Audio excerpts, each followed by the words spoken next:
Hoy en esta noche quiero reflexionar sobre 3 versículos de la palabra de Dios. Y es la primera carta del apóstol Pedro, capítulo 5, versículo 4 al 7. Versículo 4 al 7.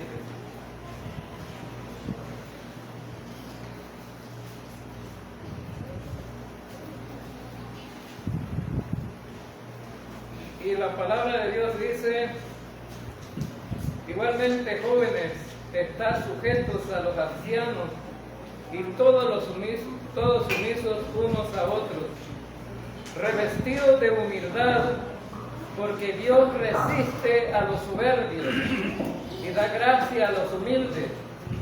Humillados pues bajo la poderosa mano de Dios, para que Él os exalte cuando fuere tiempo, echando toda vuestra ansiedad sobre Él, porque Él tiene cuidado de vosotros. El apóstol Pedro, hemos llegado ya al capítulo 5, el último capítulo de esta carta, y hemos estado por mucho tiempo ya hablando acerca de cada versículo de esta carta. Es muy importante el consejo que da el apóstol Pedro, porque Pedro escribió en un tiempo difícil, donde la iglesia estaba siendo perseguida, los creyentes estaban sufriendo, la situación de ellos era difícil, porque había muchos que no amaban a los creyentes, sino que los aborrecían hasta el grado de darles la muerte, hasta el grado de quemarlos vivos o a tal grado de echarlos a los leones para que se los comieran. Ellos tuvieron que emigrar hacia Asia Menor y allí establecieron algunas iglesias. Y el consejo de Pedro es para toda esa dispersión de iglesias allá en aquella región. Y es admirable, pues, cómo hoy día la gente no tiene mucho problema por oír el Evangelio y no quieren.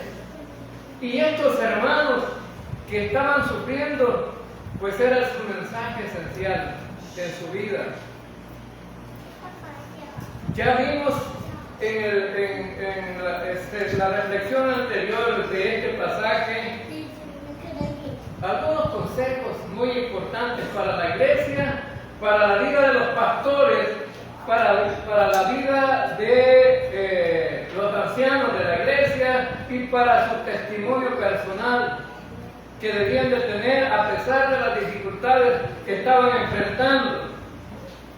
Y el consejo no solamente era para ellos, es para todos, para los jóvenes, para toda la congregación. Es decir, que en esta noche tenemos que irnos, cada uno de nosotros, afectados por la palabra de Dios, lo que nos corresponde a cada quien. Entonces, ellos tenían que enfrentar una persecución, debían de mantenerse firmes en lo que habían creído y habían que gozarse en medio de la prueba, que casi que nadie puede comprender cómo. Pero ellos tenían que gozarse en medio de la prueba. Pedro afirma que el sufrimiento es el camino para la gloria. Cuando a muchos creyentes se les han dado la gran mentira: si tú te haces creyente, vas a ser feliz, tu vida va a cambiar y vas a ser feliz. Y no es eso precisamente el mensaje de la Escritura. Es más, cada creyente que se inicia debe prepararse porque va a tener pruebas. Yo, al principio, cuando iniciaba mi vida cristiana, tuve muchas pruebas difíciles. Y a través de mi vida he tenido dificultades que enfrentar. Pero, confiando en el Señor, que Él nos va a sacar adelante, la cosa cambia. No estamos solos, el Señor está con nosotros. en un mundo perdido, pecaminoso, donde pues cuesta ver cosas buenas. Si revisamos todos los países en el mundo, casi todos están en guerra, o todos los países están en conflicto. Israel está a punto de meterse en una guerra. Y Israel es el reloj para nosotros los creyentes. Ahora entonces, pero Pedro dice, para llegar a la gloria tienes que sufrir. El apóstol Pedro escribió 5 capítulos y casi que en todos los capítulos vamos a encontrar versículos que nos hablan del sufrimiento que tiene que pasar el creyente. Entonces, ellos tenían claro que el juicio iba a empezar por la casa. Por la casa significa la iglesia, el juicio. Y en esta tierra, pues, donde es reinada por Satanás, porque Dios le ha dado permiso que reine por un tiempo. Pues las cosas muchas veces no van bien en la vida de la iglesia.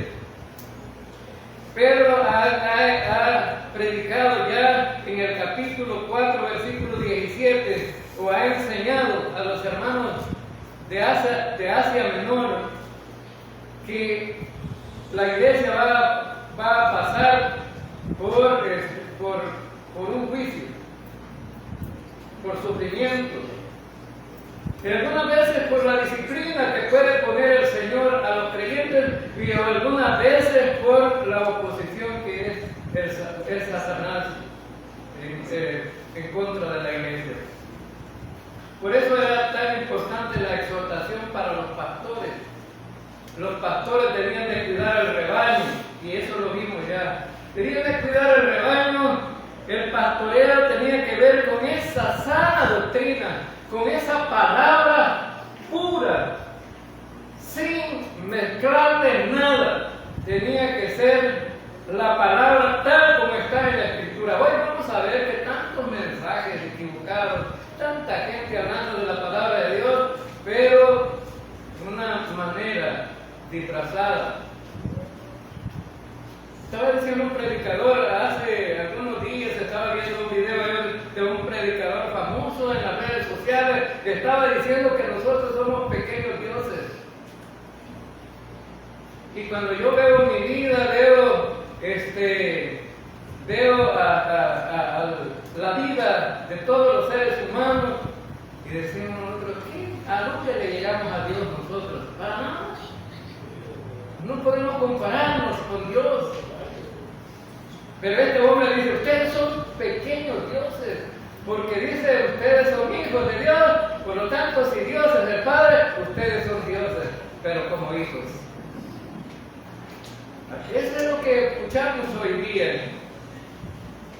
Ahora, entonces, vemos que cuando hablamos del sufrimiento de Cristo, estamos hablando del Evangelio. Pedro dice, yo soy testigo del sufrimiento de Cristo. Y esa era la predicación de Pedro. Yo soy testigo del sufrimiento de Cristo. Entonces, cuando hablamos del sufrimiento de Cristo, estamos hablando del Evangelio. Porque ¿qué es el Evangelio? ¿Qué es el Evangelio? El Evangelio es que Cristo murió por nuestros pecados. El Evangelio es que Cristo fue sepultado. El Evangelio es que Cristo resucitó al tercer día. Y si nosotros creemos ese mensaje, eso basta para salvarse. No hay nada más que hacer. No hay nada más que hacer. Entonces, Cristo murió, fue sepultado y resucitó. Y Pedro dice, yo soy testigo de ese sufrimiento. Entonces los demás pastores también tenían que dar testimonio de este sufrimiento. Ahora, para que el pastor pudiera pastorear sanamente, entonces viene el consejo para los jóvenes. Versículo 4. El versículo 4 habla, el versículo 5, perdón, el versículo 5 dice: igualmente, jóvenes, está sujetos a los ancianos y todos sumisos unos a otros, revestidos de humildad, porque Dios resiste a los soberbios y da gracia a los humildes. Después de haber hablado del pastoreo, Pedro dice, ahora se enfoca en los jóvenes, en la gente joven de la iglesia, o en la iglesia naciente, que no tiene todavía una experiencia en la vida cristiana.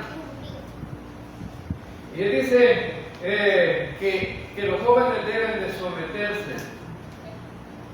A nadie le gusta someterse, especialmente a los jóvenes, no les gusta someterse.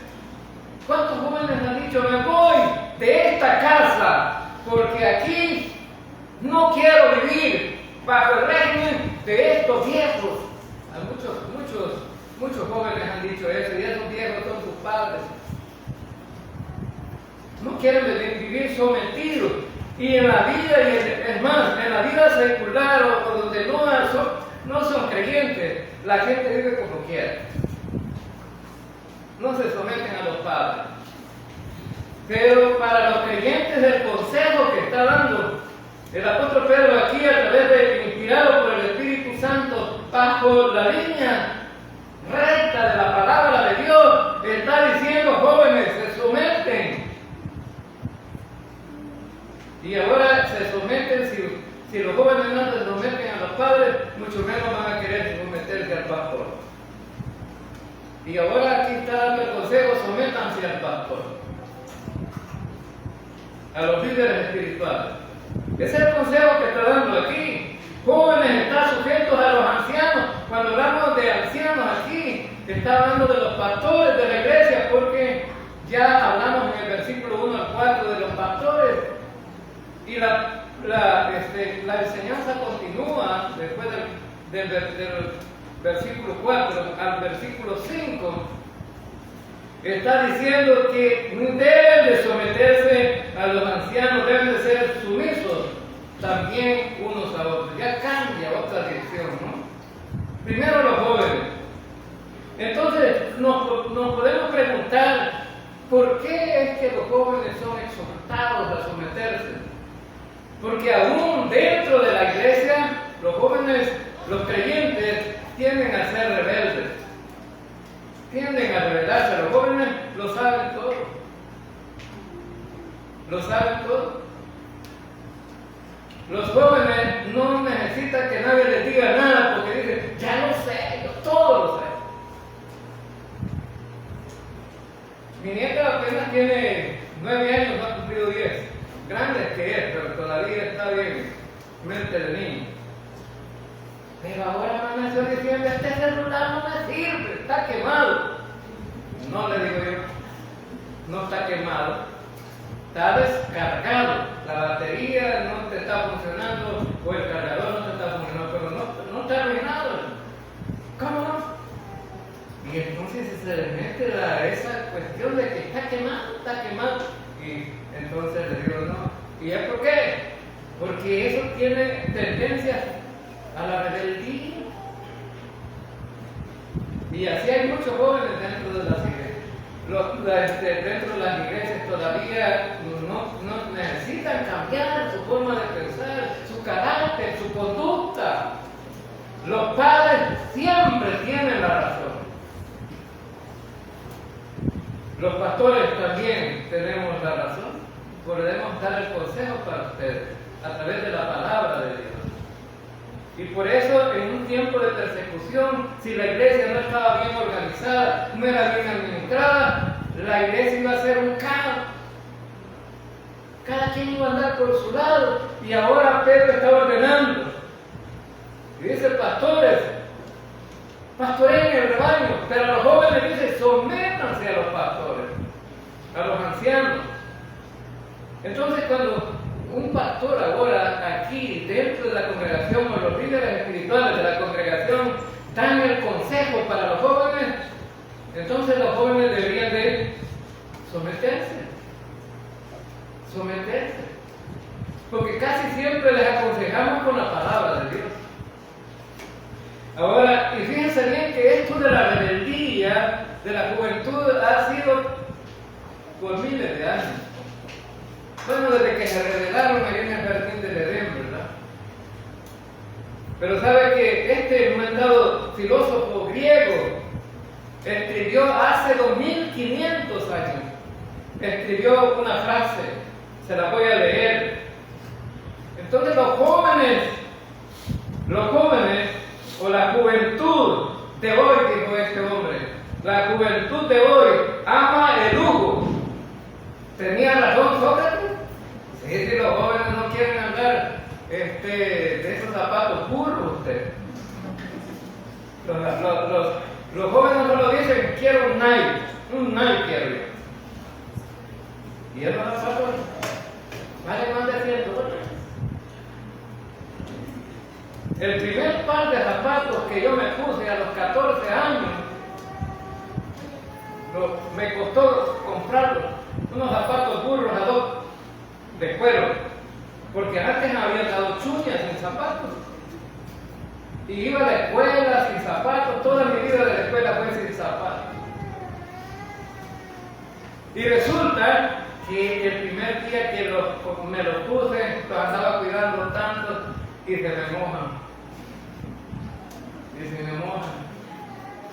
Y los pongo en una hornilla con fuego, ¿verdad? Cuando el fuego estaba encendido, los puse en una hornilla, se repara el vicioso zapato y se quema. Y me quedo con un zapato, y ya quedé con un zapato. Y ahora usted, la gente de hoy, tiene un montón de zapatos ahí montados en la casa. Y no los quiere, porque dice, ya no me gustan, es que quiero de la marca nueva. No han aprendido todavía sobre la vida. Un hermano escribía esta semana una cuestión verdadera. Dice, me alegraba cuando iba a llegar la Navidad porque me iban a comprar estreno, ropa nueva, ¿verdad? Camisa nueva, pantalón nuevo y zapatos nuevos. Y decía el hermano, y me doy cuenta que es tan difícil que es. Agradezco a mis padres por el esfuerzo que hacían. Eso debería de ser todos los jóvenes, ¿no? ¿Cuánto le cuesta a los padres poder vestirlos, poder criarlos, darles de comer, hacer todo? Y algunos hijos todavía son rebeldes, ¿no? Pero el consejo es aquí para que se sometan a los pastores. Entonces, por eso él dice, sean sujetos. Y estar sujetos dentro de la iglesia significa tener una actitud de obediencia a la autoridad que son los líderes espirituales, y hacia los pastores y hacia los líderes espirituales. Tiene que tener una actitud de obediencia. Así funciona la iglesia. Pero ahora ustedes ven que la gente no le importa mucho obedecer. No le importa mucho obedecer. Les da igual. Pero ya vamos a ver algunos problemas que dan por eso. Y fíjense bien que cuando aquí dentro de la iglesia damos información nosotros y damos privilegios, porque también el consejo no solamente es para los jóvenes. Si ustedes leyeron ahí, dice igualmente joven está sujeto a los ancianos, pero también habla acerca de todos que tenemos que estar sujetos. Y algunas veces unos con otros. Entonces, cuando damos algunos privilegios aquí y no los cumplen, están siendo desobedientes a la autoridad. Usted puede ver un privilegio, es cuidar la puerta. Mira, ya tenemos un varón abriendo la puerta. Está cumpliendo, está joven. Pero a veces, ¿verdad? Muchos de ellos que ponemos ahí no vienen. No les interesa. Entonces están desobedientes. Entonces, vemos también que a las listas que damos aquí de que venir a orar antes de los domingos, algunos no vienen, no se justifican, entonces están haciendo desobedientes, porque es la autoridad dentro de la iglesia que está dando el anuncio. ¿Quiénes tienen que venir? Entonces, no solamente los jóvenes, sino también todos. Pedro dice, sométanse. Así funciona la iglesia. Dentro de todo el aspecto de vida de los creyentes, no solamente la iglesia, sino en la vida de la familia, dice, los hijos tienen que someterse a los padres, la esposa tiene que someterse al esposo, el esposo tiene que someterse a Cristo, Cristo tiene que someterse a Dios, y así vamos, ¿no? Todos sometiéndonos, y así funcionan las cosas de una manera buena. Ahora, entonces, la pregunta es, ¿por qué tenemos que hacerlo? Usted puede decir, ¿para qué le voy a obedecer al hermano Jorge? Porque soy el pastor. Pero no solamente por eso, sino porque hay algunas razones bíblicas. Vamos allí a Hebreos capítulo 13, versículo 7. Hebreos capítulo 13, versículo 7. Dice, acordaos de vuestros pastores que os hablaron la palabra de Dios. Considerad cuál haya sido el resultado de su conducta e imitar su fe. Entonces necesitamos obedecer a los pastores porque ellos nos hablaron la palabra o están enseñando la palabra de Dios. La palabra de Dios. Y la palabra de Dios no es del pastor, la palabra de Dios es de Dios. Él solamente está haciendo un instrumento para enseñar la palabra. Acordaos de vuestros pastores que os hablaron la palabra de Dios. Considerad cuál es el resultado de su conducta, imitar su fe. Es decir, usted debe de respetar a su pastor porque su pastor le está enseñando la sana doctrina. Esa sana doctrina es la regla de vida también del pastor. Es la regla de vida del pastor. De acuerdo a esa doctrina el pastor vive. Por eso le dice, mirad cuál es el resultado de su conducta. La conducta del pastor es viviendo de acuerdo a esa doctrina, a esa palabra. Y por eso dice imitar su fe. Imitar su fe. ¿Cuál fe? Lo que el pastor ha creído también te lo está enseñando porque lo cree. Si no lo creyera, no te lo enseñara. Entonces, aquí hemos hablado siempre de que la sana doctrina tiene que ver con aquellos aspectos que Dios nos da como línea de vida durante nuestro caminar diario, no solamente dentro del templo, sino también fuera del templo. Razón número 2. Hebreos capítulo 13, versículo 17. Hebreos capítulo 13, versículo 17. Obedeced a vuestros pastores y sujetaos a ellos, porque ellos velan por vuestras almas, como quienes han de dar cuenta, para que lo hagan con alegría y no quejándose, porque esto no es provechoso. Ahora el consejo que el pastor de Hebreos está dando es que hay que obedecer a los pastores porque ellos velan por vuestras almas. El interés del pastor es que usted se salve, que usted entienda la palabra. El mensaje de salvación ha sido predicado. Aquí en esta iglesia no puede decir nadie que no se ha predicado el mensaje de salvación. Las almas de ustedes están bajo la responsabilidad de los líderes espirituales. Y esa responsabilidad es muy grande. La ovejita come lo que el pastor le da. Y si el pastor no le está dando buena hierba, la oveja se va a enfermar.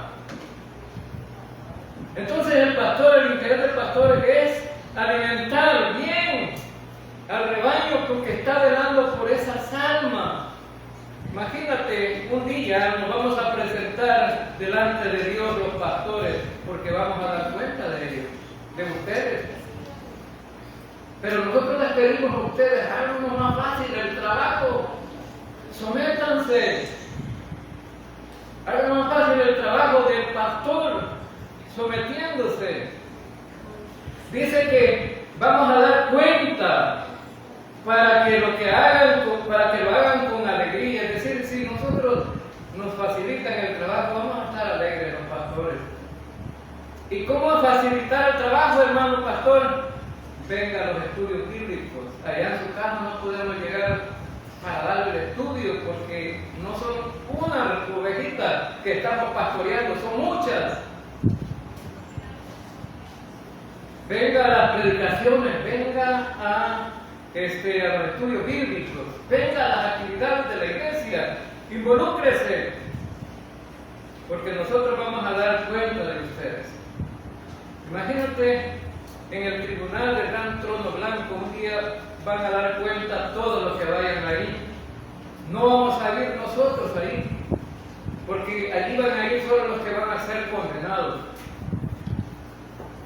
Pero imagínate que los pastores haciendo fila ahí, van a haber pastores, y se los aseguro que van a haber pastores en ese tribunal. ¿Y por qué, hermanos Jorge, son pastores? ¿Por qué van a estar ahí? Porque ellos no creían la palabra de Dios, les enseñaban cualquier cosa. Y van a desfilar con corbata ahí, ¿no? En el tribunal del gran trono blanco, van a ir al infierno y todas sus ovejas con ellos, porque las ovejitas creyeron en él. Por eso nosotros les decimos, no crean en nosotros, crean la palabra de Dios. Eso es lo que deben de creer ustedes, la palabra de Dios predicada. Porque un ser humano se puede equivocar y se puede perder. Pero nosotros intentamos aquí darles la mejor enseñanza posible. Y si ustedes toman en cuenta todo esto, vamos a estar alegres porque dice, bueno, los hermanos y las hermanas están entendiendo que necesitan aprender. Entonces, los pastores deben de enseñar, las ovejitas deben de aprender las enseñanzas. Ahora, entonces, es interesante, ¿no? La responsabilidad del pastor es muy grande, pero es interesante cuando la ovejita se alimenta. ¿Vieron a los hijitos aquí ustedes? Cantando. Aquí la tenemos los hijitos. Una niña que acaba de llegar aquí, ¿verdad? Y ya se aprendió los coritos. Y así de esa manera también se aprende la palabra de Dios. Y me agrada, a mí me agrada. Ir hasta San Carlos, por ir a dar una clase, unos niños, cualquiera podría decir, eso, por ir a dar una clase, a mí me alegra ir. Me satisface ir porque son seres humanos que necesitan la palabra de Dios. Y ese es el trabajo del pastor. Darles la comida sana, ¿verdad? Y dársela con alegría. En Hebreos capítulo 13 hay una otra obligación para los creyentes. Versículo 18. Orad por nosotros. Orad por nosotros. El escritor está diciendo, oren por nosotros. Es importante que ustedes oren por los pastores. Ahora, vemos entonces que la congregación también está siendo exhortada. Dice, y todos sumisos unos a otros, revestidos de humildad, porque Dios resiste a los soberbios y da gracia a los humildes. El espíritu que debe de prevalecer dentro de la iglesia es la sumisión. Someterse unos a otros. unos a otros, todos sumisos unos a otros, y vamos a caminar bien. Entonces, tener esa buena disposición, cuando nos sometemos unos a otros, vemos la grandeza del otro y no la grandeza de nosotros. Por eso Pablo una vez escribió un versículo, dice, y es incomprensible, porque la mayoría le gusta estar arriba, ¿sí? La mayoría le gusta estar en lo alto, en la cúspide, no le gusta estar abajo. Miren que Pedro, cuando vio la transfiguración del Señor y los demás, los profetas que estaban ahí, y vio que aquello estaba bonito ahí, Señor, quedémonos aquí, porque aquí está bonito, ¿verdad? Hagamos 3 enramadas, una para ellos y una para nosotros, y nos quedamos aquí. ¿Qué le dijo el Señor Jesús? ¿Y aquellos que están allá abajo? ¿Ya los olvidaron? Si son sus compañeros, son sus hermanos en Cristo. Entonces, cada creyente debe de ver por el otro hermano. Debe de ver por otro hermano. Y no sintiéndose superior al hermano, sino ver al hermano superior a él. Y eso es lo que hizo Cristo. Cristo vino a esta tierra. Bajó de los cielos, vino a esta tierra como un siervo. Y eso es incomprensible para muchos, porque estando rodeado de gloria de los ángeles que le adoraban allá, baja a esta tierra. Y lo primero que dijo Jesús, el Hijo del Hombre no vino a ser servido, sino a servir a los demás. Y esa debe ser la mente del creyente también. Muchos creyentes les gusta que les sirvan, y ese es el problema. Ese es el problema número 1 de todos los seres humanos. La gente no quiere someterse, sino que quiere vanagloriarse o ser superior a los demás. Jesucristo es el gran ejemplo, ¿no? Ahora, entonces, pero hay otra cosa importante aquí en ese versículo, en el versículo 5. Revestidos de humildad. Revestidos de humildad. Allí, ¿verdad? Casi que todos los creyentes dicen, ¿cómo es posible ser humilde? Porque la gente tiene un concepto equivocado. Aquella persona que anda mal vestido, con remiendos en la ropa, dice, qué humilde esa persona, ¿verdad? No tiene nada. No se trata de eso. Esa no es humildad. Esa es la misma pobreza. La humildad tiene que ver con el carácter del ser humano.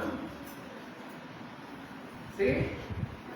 Necesita revestirse. Fíjense bien que le voy a poner esta palabra, revestirse significa ponerse un delantal de los que usan los hombres allá en el mercado. ¿Ya han fijado que los hombres allá en el mercado andan con delantales, trabajando? Pues eso es lo que significa esto, revestirse de humildad. Ya andan vestidos. Revestirse es ponerse algo sobre lo que ya andas tú.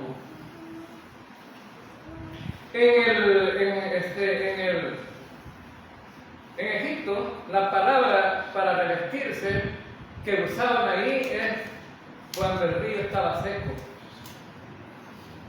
Cuando el río estaba seco. Decían, se revistió el río. Y usted me podría decir, hermano, ¿y eso qué tiene que ver con la humildad? Revestirse, porque el río estaba humillado. El río tenía un gran poder cuando estaba crecido. Se exaltaba sobre todas las cosas. La gente no podía pasar. Estaba crecido. Se llenaba de orgullo el río cuando estaba crecido. Pero llenarse de humildad es cuando el río estaba seco. No tenía orgullo. No tenía orgullo ya. Entonces, revestirse de humildad es bajarse. No estar arriba, sino abajo. Y cuando los creyentes entendamos esto, entonces estamos viendo que el apóstol Pablo, cuando habló acerca de Jesús, les dice, es ponerse un vestido de esclavo. Y nadie le gusta ser esclavo. Revestirse es llegar al límite de ser como un esclavo. Jesucristo nos dio un gran ejemplo allá en el aposento alto. Cuando estaba con los discípulos, Jesús agarró un huacal, una toalla, se ciñó los vestidos y empezó a lavar los pies de los discípulos. Ese trabajo era de esclavos, no era para un rey de reyes ni señor de señores. Era un trabajo que solo lo hacían los esclavos.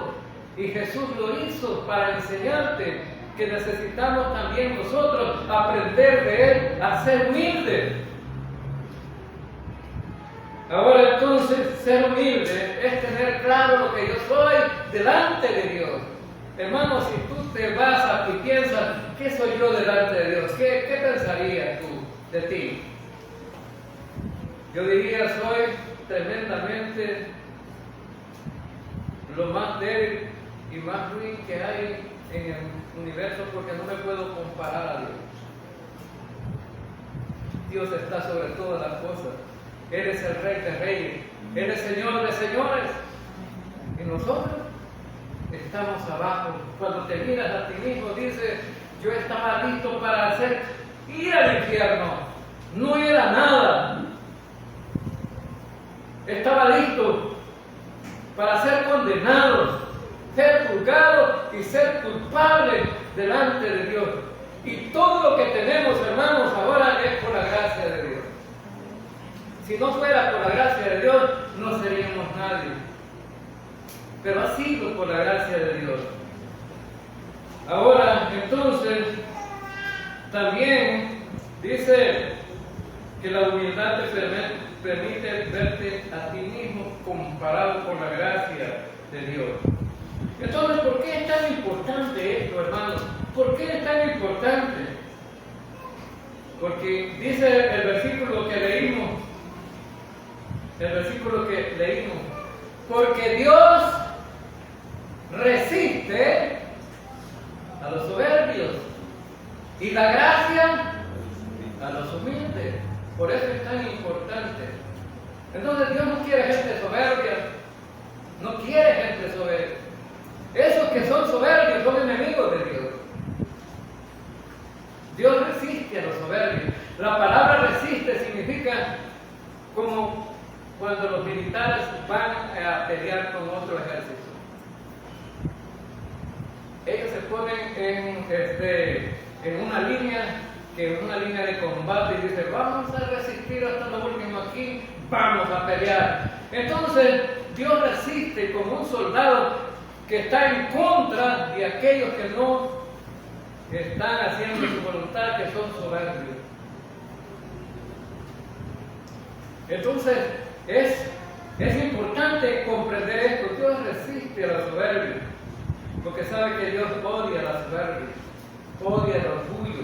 Dice en Proverbios 6:16, 6 cosas aborrece Jehová, y aún 7 abomina su alma: los ojos altivos, la lengua mentirosa, las manos derramadoras de sangre inocente, el corazón que maquina pensamientos inicuos, los pies presurosos para correr al mal. Todas esas cosas las aborrece Dios. ¿Está dentro de esa línea? Salte de ahí, porque Dios aborrece eso. Dios resiste a los soberbios. Y todo esto que he leído aquí es práctica de los soberbios. Dice que los ojos altivos, la lengua mentirosa, las manos derramadoras de sangre inocente, el corazón que maquina pensamientos inicuos, los pies presurosos para correr al mal. Dios lo aborrece. Si en tu vida tenés pensamientos de estos, pensamientos de esto, tienes que cambiar, tienes que corregir. Tu vida está mal. ¿Cuántos hijos, verdad, tienen esta soberbia en contra de sus padres, en contra de su familia, en contra de los vecinos, en contra de de la gente conocida muchas veces y a veces desconocida. Hay soberbios muchas veces, ¿sí? Entonces necesitamos, por eso es importante, Dios te va a corregir. Dios resiste a los soberbios. Entonces, la responsabilidad de Dios es resistir. Y si tú eres uno de esos, te va a resistir. Entonces, yo no quisiera estar ahí, en esa línea. Entonces, fíjense bien, significa resistir, significa ponerse en contra. Y cuando una persona, un creyente o un ser humano se pone en contra, entonces está mal porque se está en contra de Dios. Ahora entonces, veamos también Santiago 4:6, dice, pero Él da mayor gracia. Por eso dice, Dios resiste a los soberbios y da gracia a los humildes. Entonces, ¿cómo responde Dios a los humildes? ¿Cómo responde Dios a los humildes? Él les da gracia. Él les da gracia. La palabra gracia significa que Dios me está dando lo que no merezco. Un don inmerecido. Dios me está dando gracia. No lo merezco, pero me lo da porque soy humilde, porque no soy soberbio. Él me da gracia. Y por eso, miren, cuando la gente le hablamos del Evangelio, tú tienes que creer el Evangelio para ser salvo. Y la gente dice, no. Yo creo que no. Hay gente que así dice, ¿verdad? Yo voy a morir en la religión de mi papá, de mi mamá, de mis abuelos y de todas las generaciones pasadas. Allí voy a morir yo. No le decimos nosotros, no tiene que morir en esa línea porque ellos estaban equivocados. Crea el Evangelio, crea, no. Y la gente rechaza el Evangelio, rechaza a Dios y rechaza a su Hijo. Entonces, vemos que aquel que es creyente, aquel que es humilde, aquel que admite que está en una bancarrota espiritual y tiene fe, entonces él busca al Señor. Él busca al Señor. Hay una conclusión específica que tiene el versículo 6 y dice: humillaos pues bajo la poderosa mano de Dios, para que Él los exalte cuando fuere tiempo. Humillados bajo la poderosa mano de Dios. Esa es la conclusión que llega el escritor de Hebreos, después de haber hablado tanto acerca de esto, de someterse y de la humildad. Él dice: humíllense bajo la poderosa mano de Dios. No te vas a humillar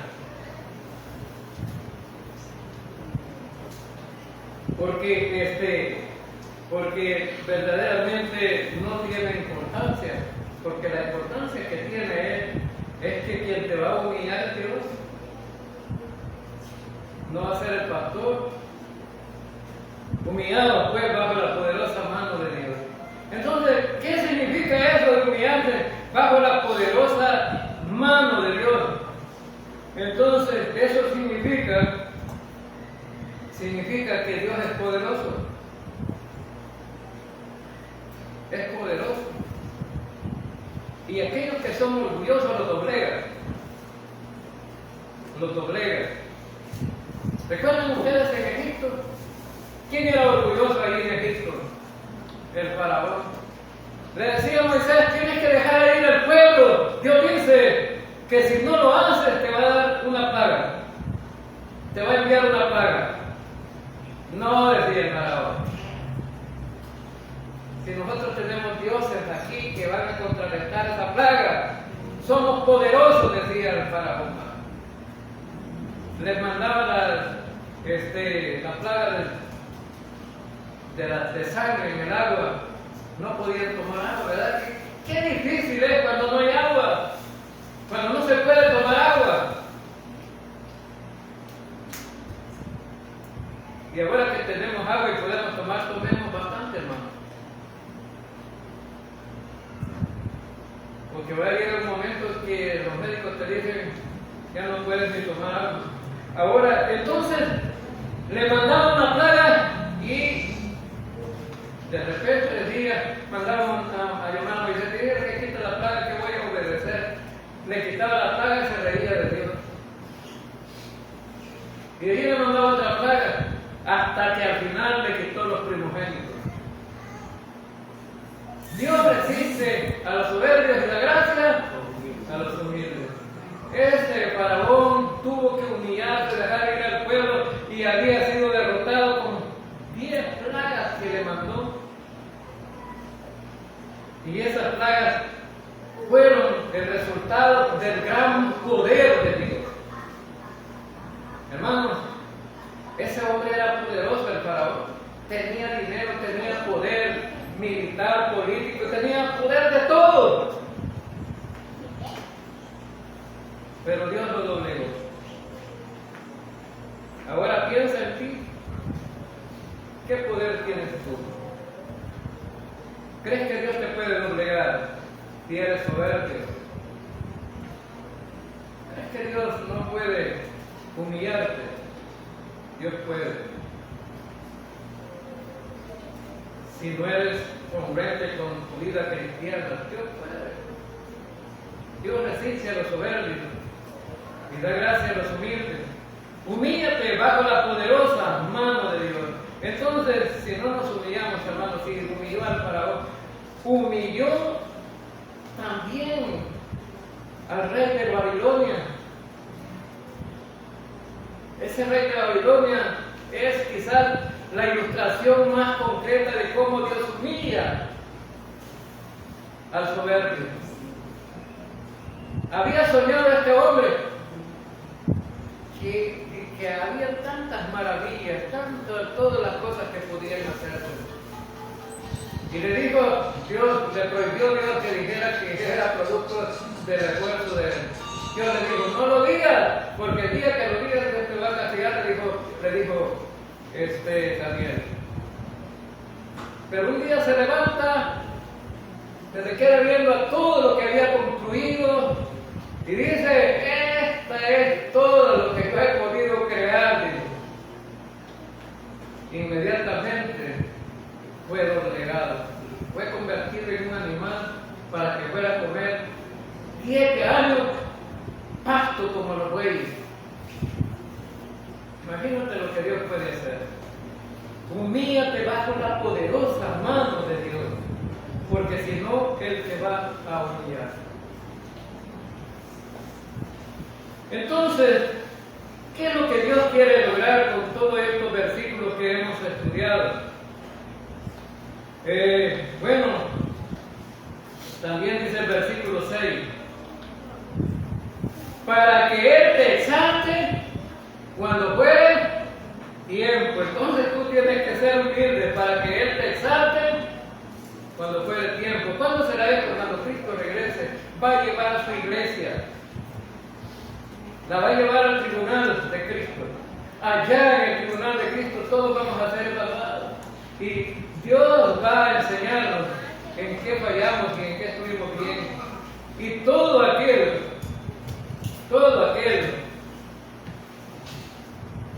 que salió mal evaluado no va a recibir nada. Es más, dice Juan, el apóstol Juan me escribió, dice que va a salir avergonzado. Cualquier creyente puede salir avergonzado ahí. Ahora entonces, ¿por qué? No porque Dios le diga, mira, y le va a estar echando en cara aquí, mira esto, delante de todos, ¿no? Dios te va a preguntar, ¿qué hiciste bien? ¿Por qué lo hiciste? ¿Verdad? ¿Cómo lo hiciste? Y si lo hicimos para la gloria nuestra, Dios dice, pues no tienes ningún galardón aquí. Perdiste todo porque no lo hiciste como debieras haberlo hecho. y los demás recibiendo, y cuando uno no reciba nada, ¿cómo cree que va a recibir uno? Entonces, algunos dicen, hermano, yo no me importa eso, yo con tal que me salga. Así dicen algunos, ¿verdad? Pero una cosa es decir eso y otra cosa es estar en la realidad.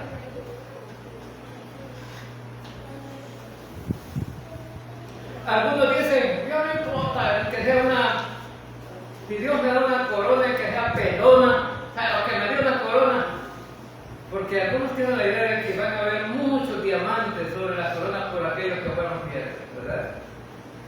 No, hermano, debemos de pensar que debemos de darle gloria al Señor en todo lo que hacemos, en todo, porque Él honrará a los que le honran, Dios lo honrará a los que le honran, pero también va a deshonrar a aquellos que lo desprecian. Y cuando un creyente lo desprecia, no es inconverso, pero cuando un creyente desprecia las cosas de Dios, está despreciando a Dios. Ahora entonces, Dios resiste a los soberbios y da gracia a los humildes, pero a los humildes Él los va a exaltar cuando puede tiempo. Y terminamos diciendo en el versículo 7, echando toda vuestra ansiedad sobre Él, porque Él tiene cuidado de vosotros. La persecución era dura en el tiempo de Pedro, estaba mucha estrés, mucha preocupación. Ahora en este tiempo no le decimos depresión. Hay gente deprimida, ¿no? Por cualquier cosa, ¿no?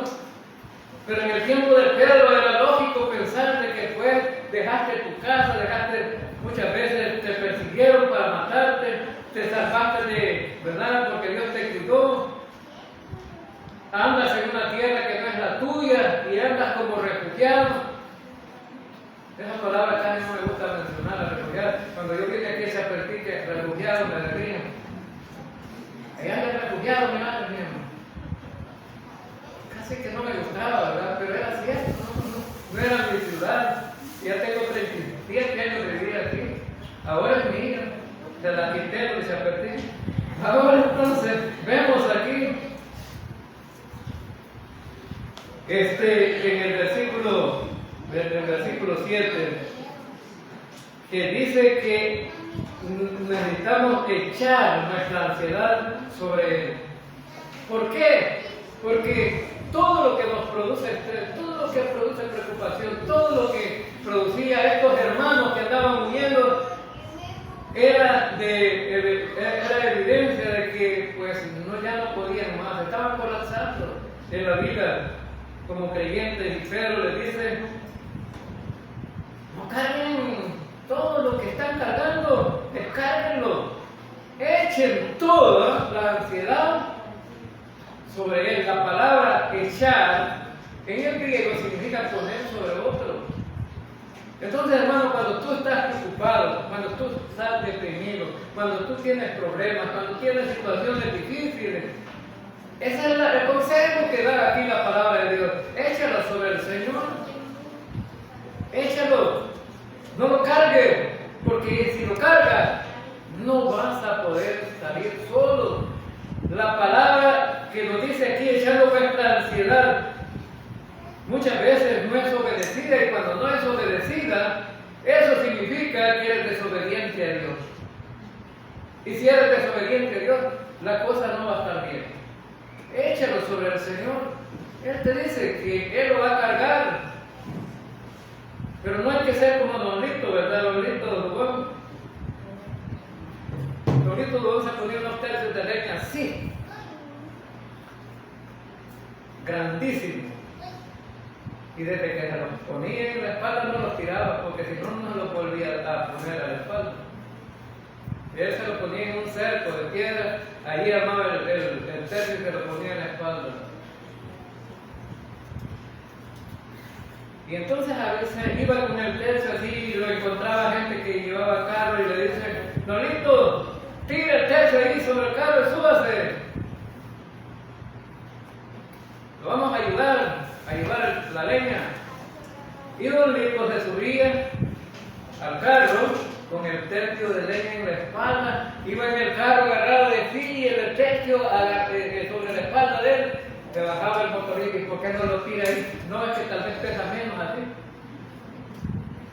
Hay creyentes que son igual a Raulito, que le están diciendo que no, que el Señor le está diciendo, échalo sobre la ansiedad sobre mí, yo tendré cuidado de ti. Pero no nos gusta llevar la carga, ¿no? Somos desobedientes. El Señor quiere que tú descanses en Él, porque el Señor es grande en misericordia, te salvó, te dio la salvación y la vida eterna. Te ha dado todas las bendiciones espirituales en los lugares celestiales. Y mientras vivamos aquí en esta tierra, Él quiere cuidar de ti. Él quiere tener cuidado de ti. No desprecies el cuidado del Señor. Amén, hermano. Amén. No desprecies el cuidado del Señor. Vamos a orar. Señor Dios Todopoderoso, gracias.